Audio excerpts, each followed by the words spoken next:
Hello everyone, कैसे हो सारे। Welcome to AVM study hub. और आज हम करने वाले हैं तुम्हारी क्लास 9th साइंस की एनसीईआरटी बुक का चैप्टर 4 जो कि है the structure of an atom, structure of the atom. और आज हम करेंगे इसका topic drawbacks of Rutherford's model of an atom.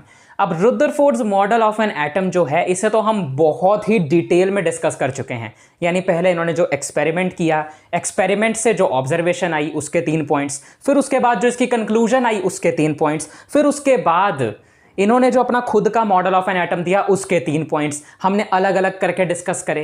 कुछ एग्जाम्पल्स के जरिए, मजे से, एक्टिविटी के जरिए हमने बहुत ही अच्छे से एक पूरे डिटेल्ड लेक्चर में Rutherford's model of an atom को पढ़ लिया।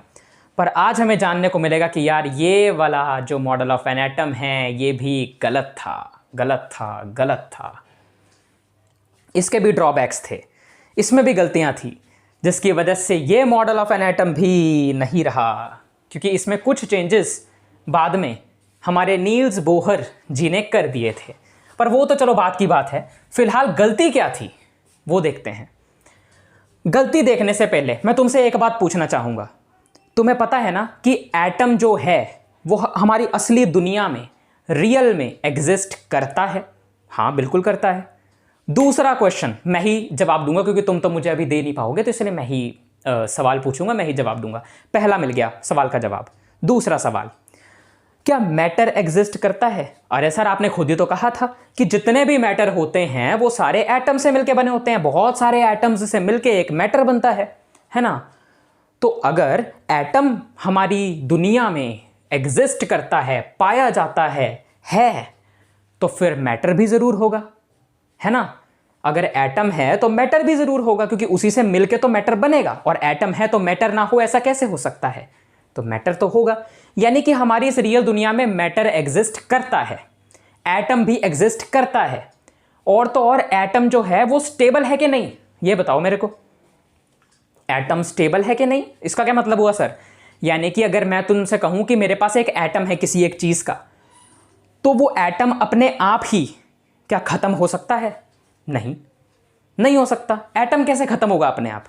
नहीं हो सकता ना। मतलब वो स्टेबल है, वो एग्जिस्ट करता है, वो स्टेबल है, और मैटर भी एग्जिस्ट करता है। सीधी सी बात है। अब ये मैंने क्यों पूछा? क्योंकि इसके ड्रॉबैक्स में इस चीज को ये जानना बहुत जरूरी था। इसके ड्रॉबैक्स या फिर इसकी जो गलतियां थी, इसमें एक ही गलती थी, वो ये थी, सुनो ध्यान से यार। देखो, इन्होंने बोला कि एटम के अंदर एक न्यूक्लियस होगा और इस न्यूक्लियस के अराउंड जो इलेक्ट्रॉन्स हैं वो गोल गोल सर्कुलर पाथ में घूमेंगे, रिवॉल्व करेंगे।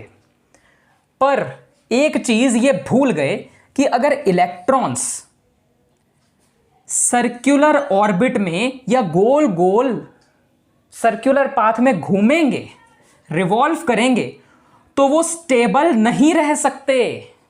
नहीं रह सकते। क्यों? क्योंकि चाहे कोई भी पार्टिकल ले लो, एनी पार्टिकल, इलेक्ट्रॉन नहीं, कोई भी पार्टिकल ले लो, इलेक्ट्रॉन भी और बाकी भी, अगर वो सर्कुलर ऑर्बिट में घूमेंगे तो उनमें एक्सीलरेशन आएगी। एक्सीलरेशन मतलब उनकी स्पीड बढ़ेगी। घूमते घूमते वो तेज होते जाएंगे, तेज होते जाएंगे, तेज होते जाएंगे। और जैसे जैसे उनकी स्पीड बढ़ेगी, जैसे जैसे वो एक्सेलरेट करेंगे, एक्सेलरेशन के दौरान, ड्यूरिंग एक्सेलरेशन, जो चार्ज पार्टिकल्स होते हैं वो एनर्जी रेडिएट करेंगे, यानी एनर्जी निकालेंगे, एनर्जी लूज करेंगे, एनर्जी खोएंगे और थकेंगे, चाहे कोई भी पार्टिकल हो। तो ये जो रिवॉल्विंग इलेक्ट्रॉन है, जो घूमता हुआ इलेक्ट्रॉन है, ये एनर्जी को लूज करेगा और न्यूक्लियस के ऊपर गिर जाएगा। अगर इलेक्ट्रॉन इसके आसपास सर्कुलर पाथ में घूम रहा होता, जैसा रदरफोर्ड जी ने कहा, तो वो सर्कुलर पाथ में घूमते हुए एक्सेलरेशन करता, एक्सेलरेट होता, और एक्सेलरेट होते हुए वो अपनी एनर्जी को लूज करता, और लूज करके वो न्यूक्लियस के ऊपर गिर जाता। और अगर एक बार इलेक्ट्रॉन न्यूक्लियस के अंदर गिर गया, उसके ऊपर गिर गया, तो फिर एटम ही खत्म हो जाता भाई। क्योंकि अगर ऐसा होता, इफ, तो जो एटम है वो हाईली अनस्टेबल होता, जो मैटर है वो एग्जिस्ट ही नहीं करता। पर क्या रियल लाइफ में, असल जिंदगी में ऐसा होता है? क्या एटम हाईली अनस्टेबल है?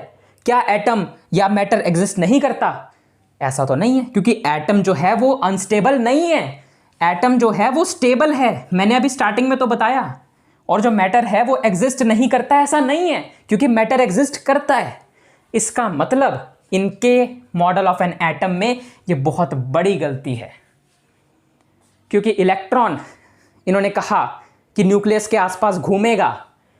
अरे सर्कुलर ऑर्बिट में घूमेगा तो एक्सेलरेशन करेगा, एक्सेलरेशन से एनर्जी रेडिएट करेगा, एनर्जी रेडिएट करेगा मतलब एनर्जी लूज करेगा, एनर्जी लूज करेगा तो थकेगा, थकेगा तो न्यूक्लियस के ऊपर गिर जाएगा, और न्यूक्लियस के ऊपर गिर गया तो एटम खत्म हो जाएगा, और एटम खत्म हो जाएगा तो मैटर भी एग्जिस्ट नहीं करेगा, और एटम हाईली अनस्टेबल बन जाएगा, जो कि असल में नहीं होता।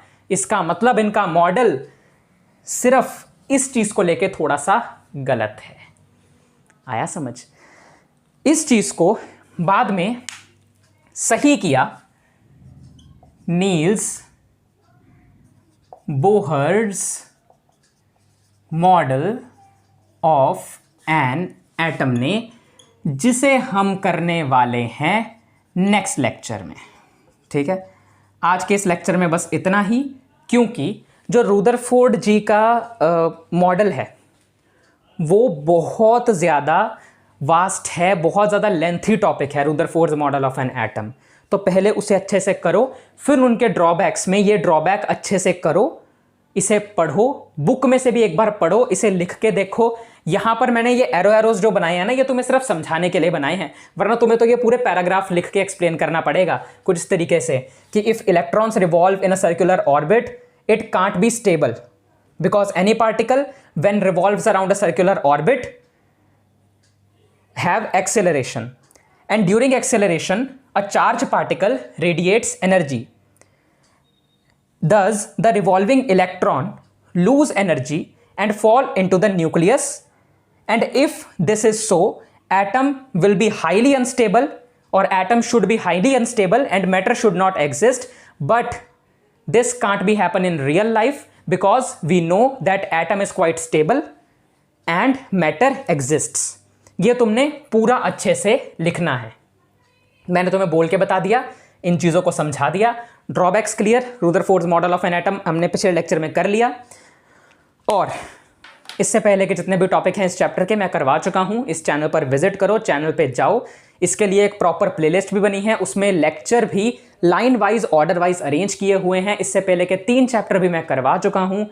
तुम्हारे साइंस के उनकी 1 शॉट वीडियोस भी डाल दी है मैंने। तुम्हारी मैथमेटिक्स के भी स्टार्टिंग के जो 2 चैप्टर हैं, नंबर सिस्टम, पॉलिनोमियल, वो भी मैं करवा चुका हूँ। सारी एक्सरसाइजेस, सारे क्वेश्चन, सारे एग्जाम्पल और हर एक चैप्टर की जो प्लेलिस्ट है इसी चैनल पे बनी हुई है, जाके देख सकते हो, तुम्हें कोई डिफिकल्टी नहीं होगी। अब हम मिलेंगे नेक्स्ट लेक्चर में इस टॉपिक के साथ, Niels Bohr's model of an atom. अगर वीडियो अच्छी लगी हो तो लाइक कर देना, शेयर कर देना ज़्यादा से ज़्यादा अपने फ्रेंड्स के साथ, क्लास 9th के स्टूडेंट्स के साथ। नीचे अच्छा सा कमेंट कर देना। अब मैं मिलूंगा तुम लोगों से नेक्स्ट लेक्चर में, तब तक के लिए बाय बाय बाय बाय, पढ़ते रहो, बाय।